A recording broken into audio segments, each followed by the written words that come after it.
fastest racing cars in the world are ready to make the qualifying attempt for the biggest of all races, the Indianapolis 500. A record crowd of 100,000 filled the stands on the opening day of the time trials.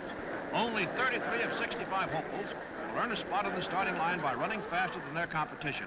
And tension builds as cars move out of the garages to race the clock. One of the first in line is veteran Jack McGrath. His car is marked number 2 for Jack's second place position in the 3A National Championship last year. Jack is his own chief mechanic, and he and his crew worked all winter putting his brand new roadster together. Here in this 2.5-mile laboratory, auto engineering and products are put to the test. This is one of the toughest and roughest rides in the world. Cars and drivers take a terrific pounding. Seat belt and shoulder harness are there not only for safety, but to keep the driver free to control the car without having to fight just to stay in it. McGrath's away on a warm-up lap as number 19, another roadster with Jimmy Daywalt driving, moves up the line. Here comes flying Jack McGrath. He signals for the green flag and takes it wide open at a straightaway speed of 180 miles per hour. Now he's into the first turn of the 2.5-mile oval. The car hugs that track. McGrath blazes through the first lap, his speed a new record, 141 miles an hour. The first time an official lap has been turned at over 140. 2 more laps at the same fantastic pace, and his final lap, the fastest ever traveled to the Speedway, 141 and 287 thousandths miles per hour. Jack McGrath, the thin man of the Speedway, smashes all qualification records and wins the pole position for the race. His crew is jubilant, but other drivers and crews now have a new mark to shoot at. Can they do it? Now it's Jimmy Daywalt who barrels into the first turn on his run and hurdles through the 140-mile barrier to average 139 and 7/10 for the 4 laps. McGrath and Daywalt panic the pit area with those new speeds.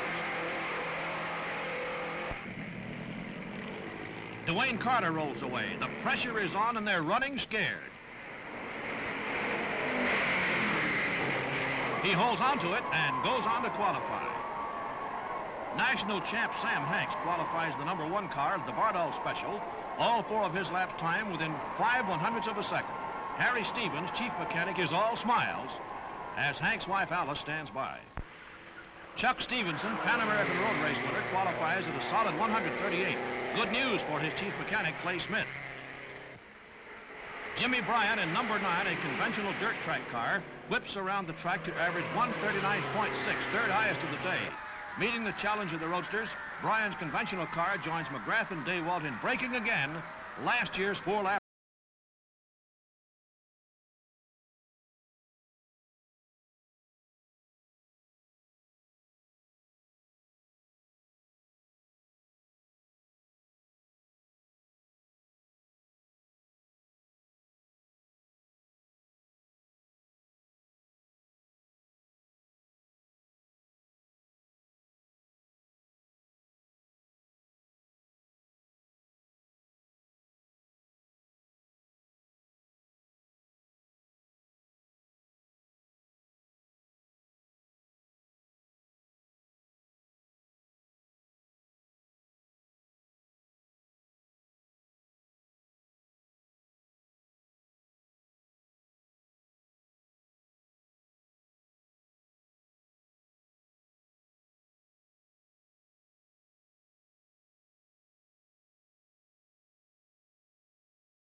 The roadsters can be shifted from wheel to wheel by adjusting the torsion bar system.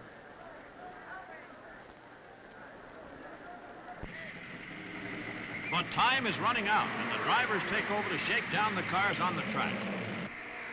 They check performances on the all-important turns. Here is where they expect to coax those extra miles per hour out of their chassis. drivers scout the competition to find the right groove for these new speeds and plan passing strategy for the big race. Bill Vukovich, last year's winner, takes a ride in 51. His own number 14 is still all over the garage floor as his crew reject 2 engines and work on a third. Checking and testing go on during the practice periods as drivers and crews fight the clock to find just the right combination of power and chassis. A driver can't take his mechanic with him, but he does his best to explain what he wants when he comes back to the pits and run.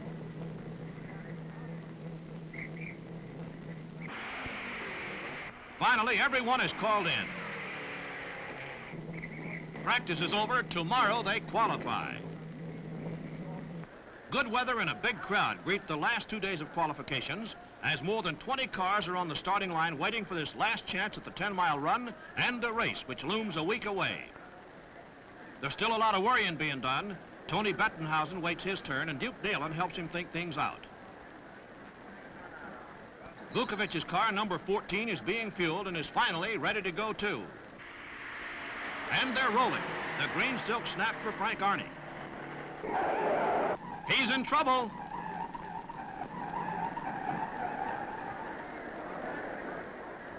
A wild merry-go-round, more than 5 city blocks long, that ends with the fuel tank 4 feet from the wall. Army's comment, well, there goes my early start. Vukovich is now at the starting line, unmoved by Army's spin, and he's away. Into a warm-up lap, and the green flag. He fights for control in the south turn. He's on it again, but he loses time. Out of the north turn, he stands on it hard. His average, 138.4. Manny Ayulu waits his turn next in line. Although Vuki's speed is better than last year's when he won the pole position, this year there are 12 faster qualifiers in the lineup. Ayulu is on his way. Into the last lap, he's heading for home at 139 miles an hour. He's losing it.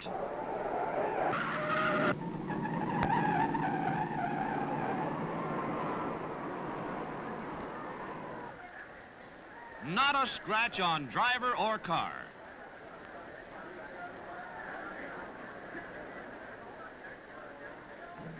With 2 spins and 3 attempts, qualifications go on. The average speed for all qualifiers moves up to an astounding average of 138.3. A total of 33 cars qualify, in the money for the time being, but there's another day of time trials coming up. Sunday, the last chance. Drivers and crews are pushing as they've never pushed before. More qualifiers barreling down the stretch. 137 is not good enough. Slower cars are bumped out of the lineup by faster cars. In frantic last-minute deals, drivers change mounts as mechanics press to the limit, look for extra speed.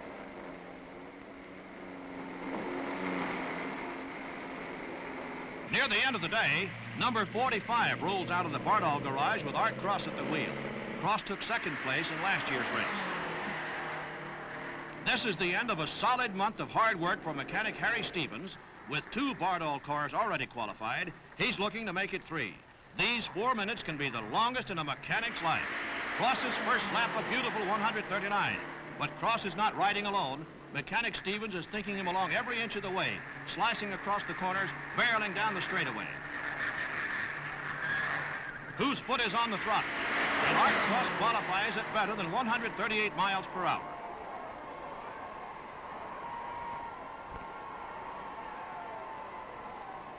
Happy drivers and their crews together turn in performances never before thought possible at the Speedway. Here are mechanics who work a little harder and drivers who drive a little harder. In the final surge of frantic effort, 10 cars which had qualified are bumped by new qualifiers who continue to tear up the record book. Only 2 cars of last year would have made the lineup this year. The fastest field in Speedway history, qualifying at an average of 138.6 miles an hour, thrilled over 250,000 fans. But even as the crowds move out of the Speedway, work begins again in the garage area in preparation for the big show a week away. Cars must now be refitted to take the beating of 500 grueling miles, equal to 50,000 miles of highway driving. Let's stop a moment with Jack McGrath, the man who sets the pace. How'd you feel after you broke the lap record and the qualifying record? Well, I believe that was my happiest moment of my racing career up to this point. Now, if I could just win this race, I might say it would exceed that, but right now, why, that was really a high point. I just couldn't believe it. In fact, I still can't believe it. Well, did you know that you were doing over 141 miles an hour there? No, I'll tell you, we have a odd setup in our pit arrangement. I tell the boys I'm going to go just as fast as I can, and if I'm going too slow, stop me. Otherwise, why, I'll put forth the best I can. Well, Jack, how fast were you going when you set that new qualifying mark? Clipped off the one lap time of 141.2. That was our fastest, and we had 141.033 for the 10-mile record. That was exceeded the old record by almost 3 miles an hour. How fast is that in the straightaway? About 175 or 80 miles an hour in the straightaways. You got to have stability and a good handling car to run that fast. These straightaways aren't smooth like the downtown streets, you know. They still got the cobblestone bricks out here, and they were laid about 25, 30 years ago, and they're just rougher than heck. Well, you're your own mechanic, is that right? Yeah, that's right. I mean, you take this thing apart and put it together again by yourself. Then you get out there and you... If I don't go, I just stand on it a little harder because I know I haven't got nobody to blame. Well, was that car delivering all the power that it could give? Yes, we had made lots of experiments last winter, checking out how to get the most horsepower out of it, and I think we hit it right on the button. We had no blow-by, and I think that the rings and everything just sealed all the power right in there because it just performed beautifully. Well, what kind of rings do you use, Jack? Oh, we use Perfect Circles. They have a ring that isn't too hard and isn't too soft. We can go out and within 5 miles, why, it's completely sealed the engine up, and we don't have any smoking, and all the compression is right up to snuff. What about the rings that you used in that test run of yours? Well, I'd like to show them to you here. We ran all our practice on these rings and our fast qualifying. And if you look closely, why, they still have the factory machine marks in there, the little lines. And these rings, by the way, we ran 41 laps altogether, and we averaged it out just for fun here the other day. And we averaged 137.8 miles an hour for those 41 laps, which is about 100 miles on this 2.5-mile oval. And they're still in beautiful shape. There was no blow-by. The only reason we pulled the engine down is we want to make sure for that 500 miles that everything is perfect. There can be no slip-ups. And so the work goes on around the clock as garage lights burn through the night. A final check is made on engines. These power plants are limited to 274 cubic inch piston displacement, non-supercharged, or 183 inches with supercharger. Every engine before it's installed is approved with the AAA contest board. These officials work 24 hours a day, supervising every phase of the race.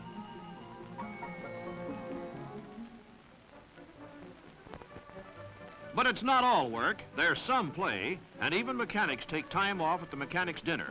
Jack McGrath gets a trophy for being the mechanic of the pole position car, the first driver mechanic to win this honor. Around the outside of the speedway, race fans begin to boil over on every road leading to this mecca of auto racing. Some of the faithful have been living for weeks at the gates. It's carnival time that never stops. Streets are jammed for miles around, and still they keep coming.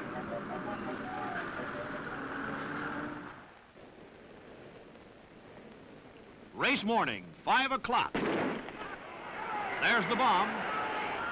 All gates swing open. Out of the pre-dawn darkness, in lines 50 blocks long, racing fans pour onto the infield.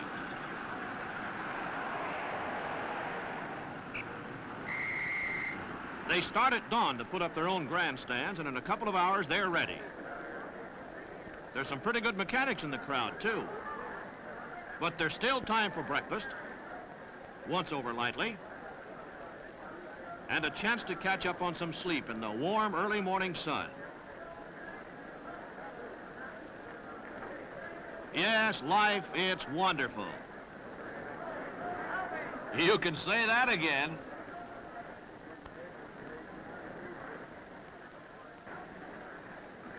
Everybody is going to the biggest picnic in the world. They weigh fried chicken by the ton at Indianapolis.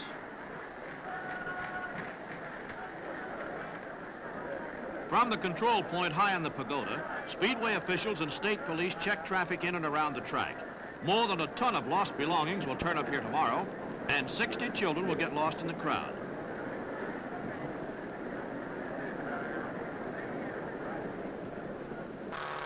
We're looking north from the air. The green patch on the right is a 9-hole golf course right next to the back straightaway.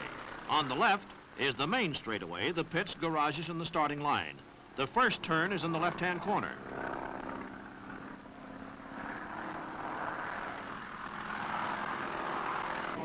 Here come the cars, crews, and drivers out of the garages to their pits. The official Dodge moves out on the track. There's Vukovich's car. Here's Harry Stevens with the 3 Bardol entries. All 33 cars line the pit wall from the pagoda down in order of qualifying speed. McGrath's number 2 is the first in line. It's in the pits where the race can be won or lost, and some crews run a last-minute practice pit stop.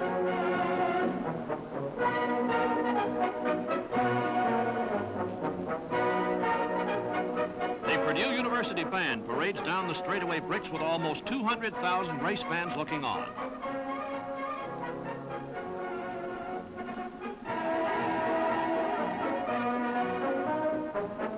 Out of the pits to the starting line. But it's more than just a car that these crews are pushing into position. There's months of work and sleepless nights and hopes. There's disappointment and success. Every member of the crew has his hands on the car, and if he could push it to the winner's circle, he would. 5 minutes before the start, and Bill Vukovich can smile. Manny Aiello is ready. Fred Agabashian protects himself against the roar of wide-open engines. Art Cross takes in the sun, which Jack McGrath shuts out with his dark goggles. There's Troy Ruttman, winner in 1952. And there's Marie Wilson, the girl who will plant a kiss on the winner. This is a field day for the Bell and Howells. There go the balloons, time-honored tradition, preceding starting engines.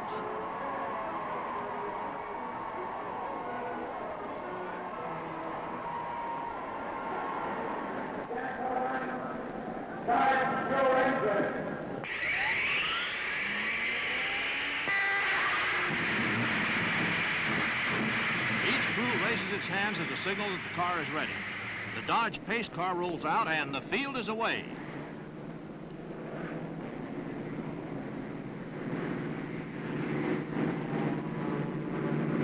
The mechanics get back to the pits.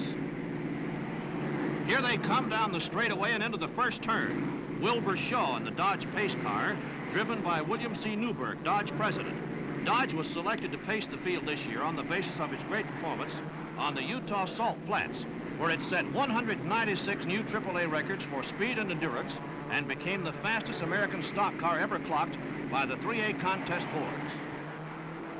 The field is moving well as they go out of the first turn and head for the second. Now the pace begins to quicken, and in everyone's minds are Wilbur Shaw's words of caution. You're a part, actually, of a 130-mile-an-hour tornado, and it will carry you right on down in there. On fresh tires, your tanks are loaded. It is absolutely the worst condition that you will experience on this racetrack. Nobody has ever or ever will win this damn thing the first lap. It's a 500-mile race. So if you want to be real brave and real good, take your time about doing it.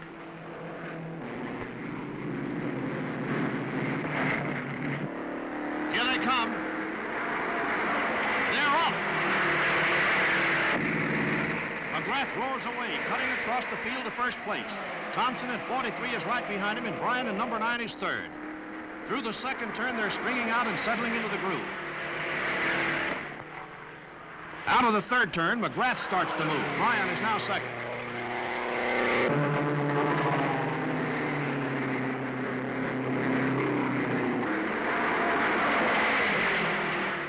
Lead-footed putting it all the way. McGrath rides high coming out of the straightaway, then slices down to kiss the white line on the second time around.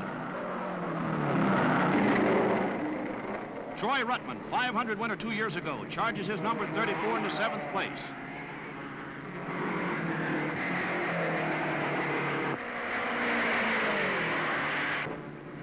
Cross and Hanks lead Bill Vukovich down the chute. Vukovich has worked his way from 19th position to 9th. Ruttman, going at a 138-mile-an-hour clip, takes 3rd as he fights for his car owner's bonus of $1,000 for each lap he leads before the 20th. Vukovich in 14 pushes hard to pass Sam Hanks, national champion, but Hanks in the Bardol Special holds him off.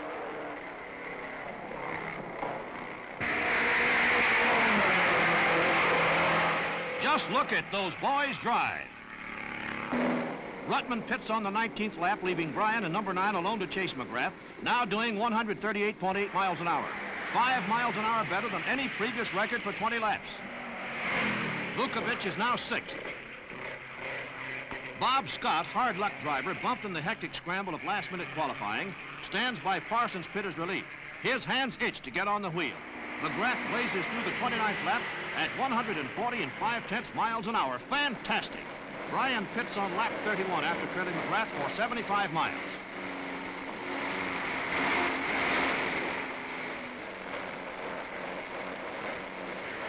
Daywalt, the number 19, takes 2nd, battling Sam Hanks. Art Cross passes high on the north turn. Here's McGrath on lap 44. He cut through traffic on the first 40 laps at 138 miles an hour. 4 miles an hour better than the old record. He covered the 100 miles in 43 1/2 minutes and earned himself $6,600 in lap prizes for leading all the way. 5 crewmen raced to change the tires and refuel as the seconds tick away. Marshall Teague, another victim of the pump, waits hopefully for a ride. When McGrath pitted, Daywalt in 19 was 2nd, only 2/3 of a minute behind.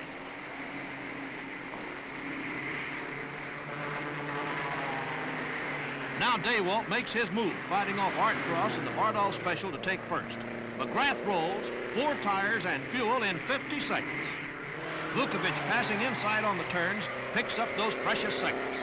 Daywalt in 19 holds the lead for 5 laps, but Art Cross in 45 battles him down the chute to take it away. Watch them hit that corner. Bryan in number 9 is coming up fast again.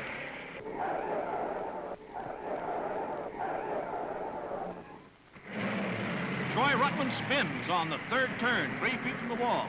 A terrific recovery. He's all right. His hand in the air signals that he's headed for the pits. By holding to the rim, that tire probably kept Ruttman off the wall. Vukovich is now 3rd, only 4 seconds behind 1st place. Art Cross in 45 and Bardol teammate Sam Hanks in number 1 battle for the lead as Jimmy Daywalt pits.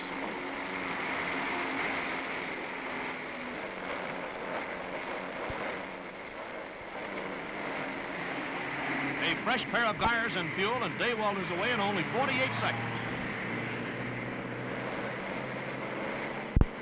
Sam Hanks in the lead makes his first pit stop at lap 61.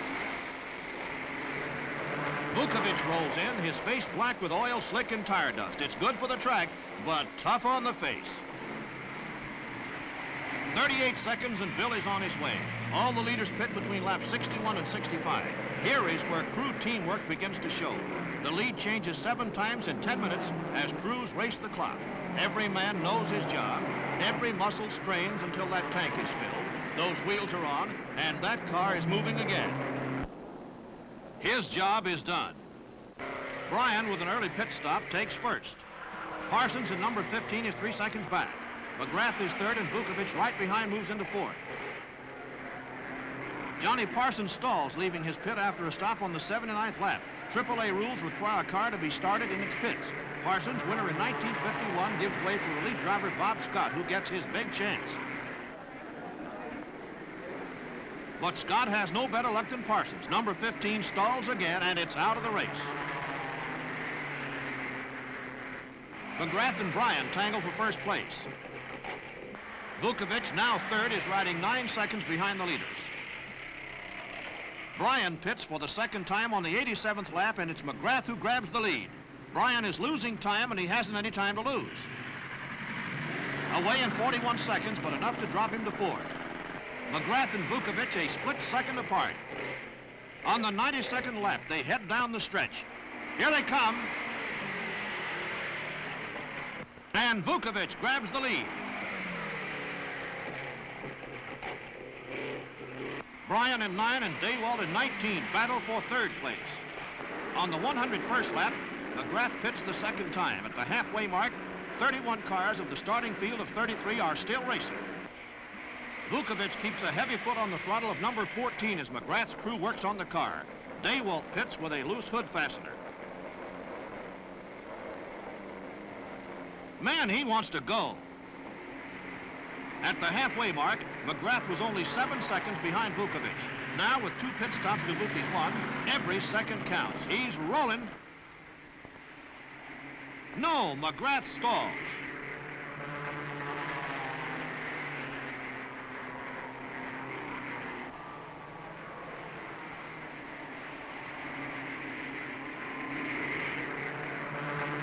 He waits helplessly, and Vukovich keeps whipping along.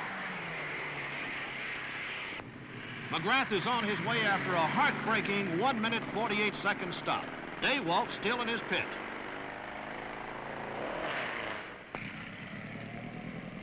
And he gets away, a young man in a big hurry.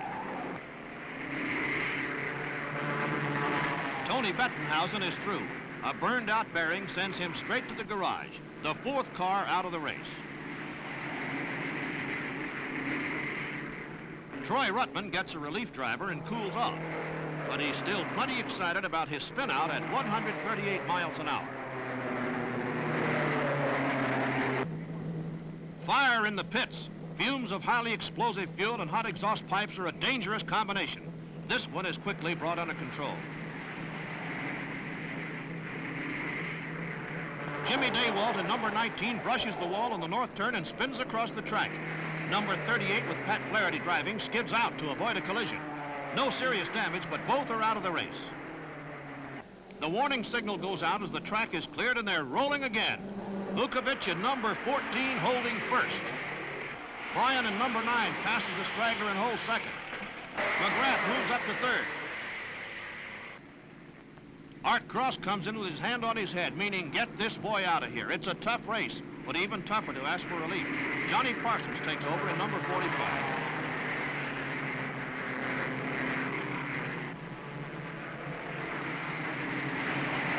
Cross was running third and driving a terrific race when he came in. After 300 miles, Vukovich is still holding first. Bryan is now 20 seconds behind him. Sam Hanks has had to drop out of number 1 because of the heat. Sam had his foot jammed to the firewall all afternoon. In spite of a blistered heel, he can still smile. Vukovich brings in number 14 for his second pit stop on lap 128. His pit is blocked by another car, but his crew set him right and go to work.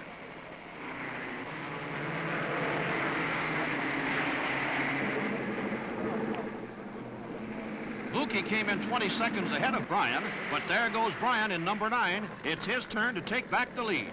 Vuki rolls 40 seconds behind Bryan and 70 laps to go.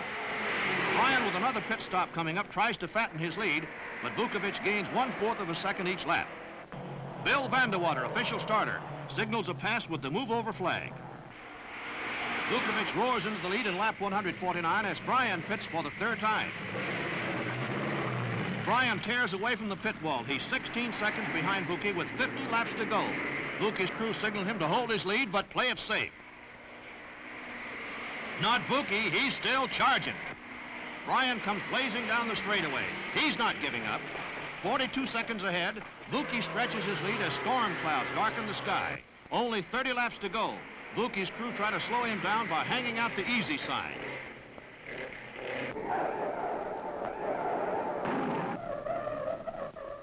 Number 35 gets away from Pat O'Connor. The caution signal goes on and stays on for 4 laps. Visibility is cut and gusts of wind make high speeds dangerous.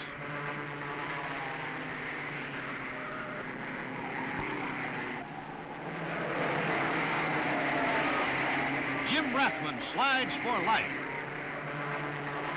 One of Vukovich's crew runs out on the track to help, but Jim's all right and makes it under his own power to the pits. Bill Vandewater warns the field with a yellow flag. Look at those skid marks. With Vukovich still ahead and setting new speed records, Marie Wilson heads for victory lane. At lap 194, Vukovich has a full lap lead over Bryan. 4 laps to go. Vuki's wife takes her place in victory lane. Lap 198 and Vuki's anxious crew is still trying to slow him down. In 1952, Vukovich rammed the wall 9 laps from victory. He's coming down the chute on the last lap. The Czech Vukovich wins. He took the checker only 70 seconds in front of second place Bryan and 79 seconds ahead of third place McGrath. Vuki made only 2 pit stops as against 3 for Bryan and McGrath.